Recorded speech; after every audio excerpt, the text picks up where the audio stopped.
So what are the best NLP techniques for a beginner to learn? Now, I'm going to go ahead and give you the techniques right off the bat. And then for those of you who are really interested and curious about growing your NLP skill set, my invitation is to stick around to the end of the video. Because after I give you the 4 techniques, we're going to talk about what actually makes NLP techniques work in the first place. There's a double-edged sword that we run into. Well, we should avoid running into. And that is that a lot of these techniques work so well that it's easy to confuse the techniques with the technology.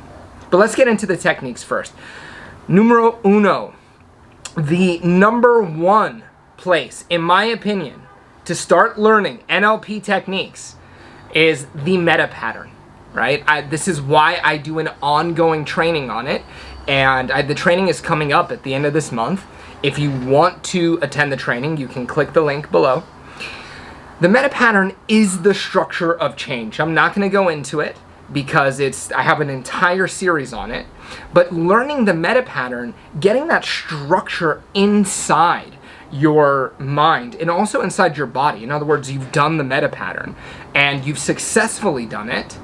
You have the structure of change itself in there. So number 1, the meta pattern.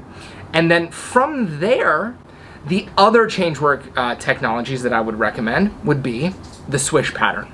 Starting with a simple swish and then learning how to take that simple swish and make it more generative.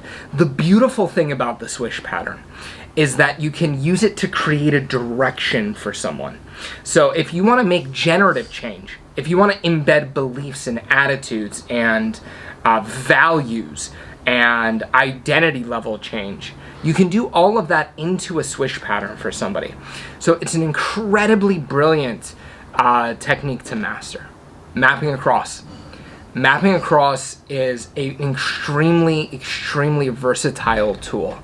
So if you learn mapping across, you can do your basic like to dislike, you can do your belief change, but then you can use it for a whole host of other things as well, right? So when you learn mapping across, like if you look at Steve Andreas's PTSD course, which to me is one of the most important NLP courses that's available online, right? He looks at the entire complex of PTSD and gives you a series of interventions to deal with all of the challenges that people who struggle with PTSD are facing, right? It's a brilliant course.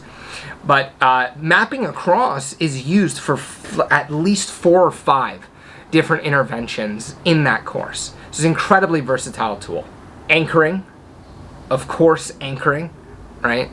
And then from anchoring, you have your collapsing anchors, you have your change personal history. So, but obviously you want to get good at setting anchors for yourself and then also for other people as well. And last but not least, learn a timeline pattern, not timeline therapy per se, although that could be a pattern that you learn. Timeline techniques are extremely powerful because when you take, let's say, a change personal history or a timeline therapy, what you end up doing is you are able, instead of doing the meta pattern on one event, for example, you're able to deal with the entire gestalt of the client's problem. Like I said, having a timeline therapy or having a change personal history or having a re-imprint in your arsenal is going to be extremely powerful for you. So since this is for beginners, I would say learn timeline therapy first, but do not confuse timeline therapy for a unique therapy that's different than NLP itself, because it's not.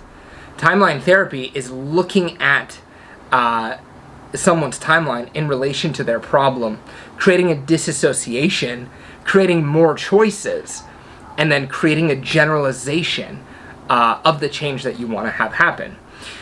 So this brings us to the conversation of don't confuse the techniques for the technology. So yes, learn the techniques, get good at the techniques, but go beyond them, right? Realize that the meta model itself, for example, learning the meta model is going to teach you how to begin to hear people's language and discover what their internal maps and representations are, so that you can actually do a decent intervention, so you know which technique to use when, right? NLP NLP is the modeling technology that produced these techniques.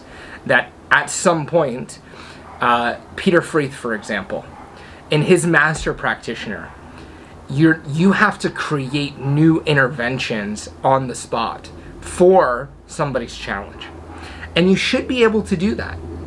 You should be able to be, at some point in your NLP journey, you should be so skilled and flexible with things like the meta model that you can design an intervention for that particular client and that particular problem. All right, so that's a lofty, ambitious goal. Probably, if you're watching this, you're probably a beginner. You should be able to overcome any personal limitation with the basic practitioner skill set. For those of you who fall in love with consciousness, who fall in love with language, fall in love with NLP, then that journey is a very, very rewarding one. So for those of you who do get excited by that, you'll enjoy that journey. Coaching. If you're interested in coaching with me, there is a link below. You can apply for coaching.